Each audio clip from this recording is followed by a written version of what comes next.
If you're looking for a new set of irons that hit the ball into the next county, look good, feel great and have a decent price point, the irons featured in today's video could solve all your golfing problems. So these could arguably be the longest irons I have ever hit on this channel. Yes, they are strong lofted, and yes, there are compromises to make. And as a golfer, that's the question you need to ask yourself. What is it exactly you're looking for from your next set of irons? Because A, these are really good looking, they sound and feel really good, and yes, they go an incredibly long way, but they will come with a bit of a compromise. The numbers on screen are from an 8-iron, would you believe, 160 yards carry, and to put that in some kind of perspective, my standard 8-iron carries about 140, so we've just gained 20 yards in carry. We've got a nice ball speed, we've got a decent launch angle, we've got a decent peak height, and the number and the compromise that we're making is this spin number. But is that combination of all that put together really going to help you be a better golfer, and are these irons for you? Because spin number is only one part of an equation in terms of stopping a ball on the green, and it is one of the compromises we're looking at, but what these irons don't do is suffer in terms of launch and peak height. They also sound and feel exceptionally good, especially when we consider what type of iron category this actually falls into. That was, would you believe, longer, 163, and this time with an half decent spin number. So the iron in question is in fact from Wilson. It's their new DynaPWR Irons, and there's two models within this range. There is the Max and there is the standard DynaPWR model, which we'll be looking at today.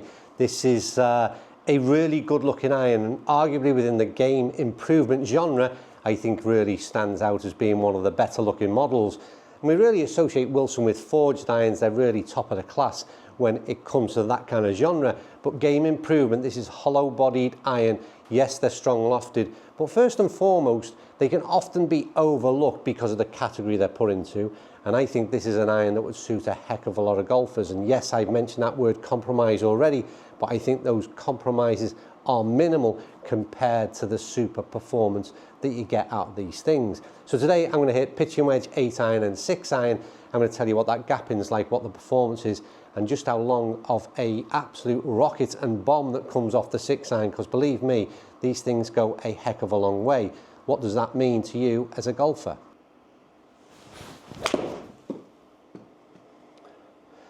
Let's see what that does. 130 carry. That was actually one of the shorter of the pitching wedges, would you believe, that I've hit, because to be honest with you, it's been closer to 140 than 130, and that's one of the first problems and compromises that you have, because arguably that would mean at the lower end of the bag we've got quite a gap. If this is pitching wedge and it's 140 yards on average carry, then there's a lot of room to fill between that and maybe a 60, 70, 80 yard shot in the bag. So that's the first compromise. But then I'm going to jump to the other end of the bag and let's see what this 6-iron does. That's come out like an absolute rocket. 190 yard carry with a 6-iron, peak height of 78 and a launch angle of 15.6. That's important. That spin number does drop down to 3175, but that ball speed, 122 ball speed off 85 mile an hour club head speed. I always think the 7-iron is the best number to quote in terms of loft. The 7-iron is 28 degrees, so we know we're falling into that strong lofted category, and that's why at the beginning of this video I really did state that the thing that you need to be concerned with, if you're struggling with distance and that's your key goal, then this is the type of iron you need to look at. But what you've got to be wary of is when the launch angles start to drop and you're not able to launch the ball high enough, that becomes a counter-intuitive situation. And what I'm pleased to say so far with these Wilson irons is that both in the wedge, the 8-iron and the 6-iron, yes, they're overly long, but they're not compromising in terms of that launch angle and peak height. And that's where I think that combination might eradicate the low spin and still make these an option. But at 190 yard 6-iron is by far the longest 6-iron I've hit for quite some time. Right, if I can just interrupt this video for literally 10 seconds, we have just launched a new weekly newsletter for anybody who's interested in golf, anybody who's interested in this channel. there's a heck of a lot of information coming your way if you sign up and register for our newsletter on the website on screen now. It's free of charge, it comes to you once a week, and it keeps you updated with everything that's going on the channel, and a lot of discount codes and sort of benefits that you will receive by signing up. So I would encourage you, if you would, take a quick look. Link will be in the description below as well, and get signed up for our newsletter to keep in the loop. So before I go into all of those numbers and put a bit more analytics into that data, I just want your opinion first of all on this Wilson Dynapwr lineup. I also want to tell you about how much they cost, because they're in the region of £750 in the UK for the full set of irons. More details on screen for you now, and maybe a bit more accurate than I've just quoted.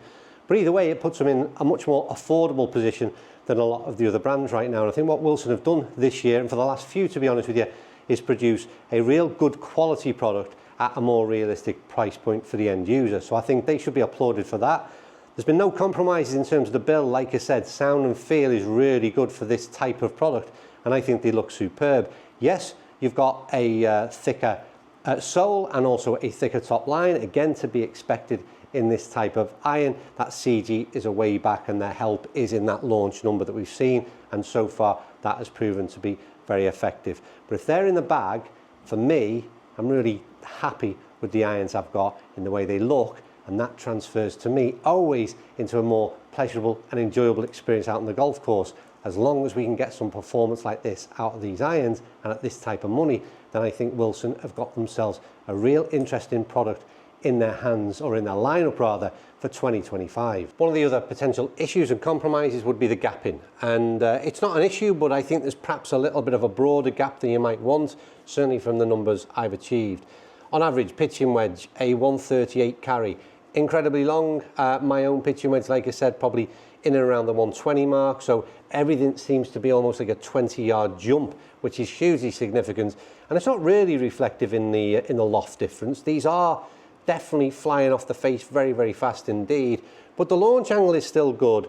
The spin number at 6,000 revs is, to be honest with you, a reasonable enough number for me with wedge. People again will know, watch the channel regularly, my spin number is always low, particularly off the mat indoors, so that set of numbers wouldn't worry me, but it's probably close to my 8 iron number, and when you look at a 6,000 revs spin for my 8 iron, I'd consider that to be really good. So you've got to always put some, it's all relative. I need to find my 8 iron, and my 8 iron numbers were a 164 carry. So from a gapping perspective, in between there, we've got pitching wedge, we've jumped up to 8 iron, yeah, we've got a 9 in between, and I think there's going to be a realistically a 15-yard-ish jump. So we're looking at a 159 iron, then up to 164 into the 8.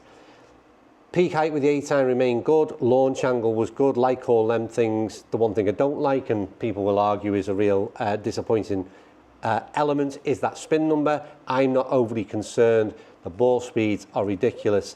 And then we go down to the 6 iron, and we've got a 187 carry. So like I said, jumping from the 8, we've probably got a 7 iron in there, which is going to be in and around the sort of, I don't know, it's going to be a 175 carry, one would guess. What I like about the 6 iron, still launching relatively high. Peak height again, really good number. Spin dropping off the charts. If you flipped all that around and compared those numbers to a 4 iron, then you would say those numbers are all really, really good. So a 4 iron launching at 16.4 with a peak height of 83 and a spin number of 3,500 revs, everybody would be eulogizing as to what a good 4 iron this is. However, because it's classed as a 6 iron, because of the strong loft, and we all know what's going on with marketing, it looks like a dubious spin number. We've really got to push that to one side. The overall sort of look at these irons for me in an evaluation is that they are very, very hot off the face, but they're strong lofted. So this kind of, again, everything's relative. But what I really like about what they've done is there has been a launch angle and a peak height that has remained consistent in all the irons that I've tried, which means that even if you argue that the spin number is low, I still think the combination between all those numbers means that the ball is stopping on greens. The gapping is okay. You've got a problem down that bottom end of the bag, but I don't think you'd go any longer than a 6 iron anyway, so you've got plenty of room to have more wedges in the bag, but you will definitely need them. And the real positive for me, how good they look, how good they sound and feel, and the price point that they're in at. So, as ever, this is a data-led review. I really can't wait to get out on the golf course soon and test some of these out, because there's been some interesting products. But data tells a story. I hope you can learn something from that.